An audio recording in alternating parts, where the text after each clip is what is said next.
Weeks of mass demonstrations have led to this. Police and protesters facing off over the future of Georgia. Crowds mass on the front steps of Parliament, venting their fury and attempting to force their way in. But the police are waiting. Swarming out of the building, pushing some protesters back and dragging others away. Demonstrators fear the bill will drag the former Soviet state back into Russia's orbit. This law is going to destroy the European future that my country has been fighting for. This government, this pro-Russian government, we don't want them.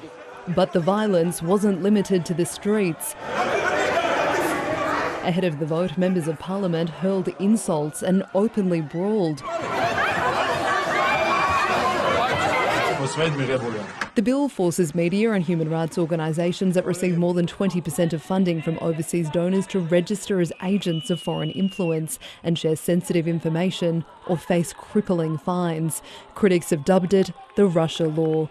We will end up seeing something very similar to 2012 in Russia, where after the State Duma adopted a similar legislation, the Kremlin has since used this bill to silence dissent in the country. Georgia is in the early stages of becoming a member of the European Union, a move backed by around 80% of the population. But this bill could jeopardise that.